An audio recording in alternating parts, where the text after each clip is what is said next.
Language of set. So what do we mean by set? Set is a well-defined collection of distinct objects. It usually represented by a capital letters. So when we are writing the name of the set, we must use capital letter.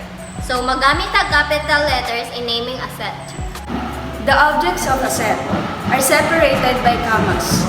For us to separate the element in the given set, or katong makita nato sa sulod sa set, we have to use comma.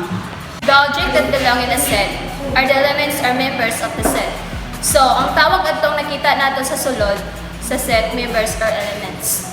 It can be represented by listing its element between braces. So we have to use braces in writing a set.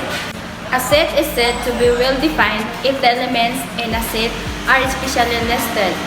So, what do we mean by well defined? So, for example, the set of vowels in the English alphabet, we have a, I, U. Then the set of plain figures and the set of periodic table. Those are the example of well-defined set. Let's say, for example, the set of beautiful girl in school. World beautiful mo to siya mag-ingon nga ang set nato is not well-defined because nailahi tag perception, description, and definition. Now, beautiful, what if for me she is the prettiest and then for them had paying mas guapa, so that is an example of not well-defined set. Unlike well-defined, dili pareha sa well-defined. We can easily give the elements. Set roster notation. A set may be specified using the set roster notation by writing all of its elements between braces. A, let E equals braces 1, 2, 3, B equals braces 3, 1, 2 braces, and C equals braces 1, 1, 2, 3, 3, 3 braces. What are the elements of A, B, and C? How are E, B, and C related? How are A, B, and C related? So, A, B, and C related it because they have the same number, which is 1, 2, and 3. Wala na ito gibutang ang duha ka 1, it's because we are writing the common elements or katong mag-describe tag without repetition. Therefore, E, B, and C are simply different ways to represent the same set. Is 0 enclosed by the braces is equal to 0? No, they are not equal because 0 is a set with one element, namely 0, whereas 0 is just the symbol that represents the number 0. How many elements are in the set? 1 comma and 1 close the braces. The set 1 comma and 1 closed by the braces, the two elements, and the set whose only element is 1. For each non-negative integer n, let u sub n equals to braces n and negative n. Find u sub 1, u sub 2, and u sub 0. U sub 1 equals to braces 1 and negative 1. U sub 2 equals to braces 2 and negative 2. U sub 0 equals 0 and negative 0 equals braces 0 and 0 equals 0.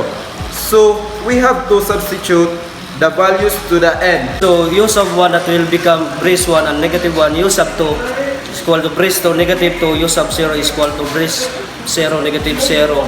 So, therefore, brace 0 and 0 is equal to 0. Since given we are not following repetition, so therefore we can only deem 0.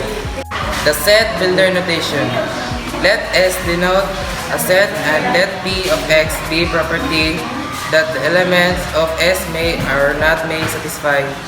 We may define a new set of to be the set of all elements X in S such that P of X is true. We denote this set as closed. This is how we denote the given statement. The set of an element X in S such that P of X is true. An ordered pair is a pair formed by two elements that are separated by a comma and writing inside the parentheses, for example, x, y, represent an ordered pair where x is called the first element and y is called the second elements of the ordered pair. These elements have specific names according to what context they are being used, and they can be either variable or constant. The order of the elements has a certain importance. In an ordered pair, it means xy may not be equal to yx all the time. Order pair and coordinate geometry. An order pair in coordinate geometry is used to present the position of a point on the coordinate plane with respect to the origin. A coordinate plane is formed by two perpendicular intersecting lines, among which one is horizontal x-axis and the other line is vertical y-axis.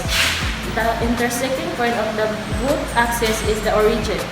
Every point on the coordinate plane is presented by an ordered pair x and y. Intersecting point of both axes is the origin. Every point on the coordinate plane is presented by an ordered pair x and y, where the first element x is called the x coordinate and the second element y is called the y coordinate. We can see more differences between the elements of the ordered pair used in geometry. In mathematics, specifically set theory, the Cartesian product of two sets, A and B, denoted A times B, is the set of all ordered pairs, A and B, where A is an A and B is in B. In terms of set builder notation, a table can be created by taking the Cartesian product of A set of rows and A set of columns. If the Cartesian product rows times column is taken, the cells of the table contains ordered pairs of the form row value and column value. One can similarly define the Cartesian product of n sets, also known as n-fold Cartesian product, which can be represented by an n-dimensional array where each element is an n-tuple. An ordered pair is a two-tuple or couple. More generally still, one can define the Cartesian product of an indexed family of sets. The Cartesian product is named after René Descartes, whose formulation of analytic geometry gave rise to the concept, which is further generalized terms of direct product.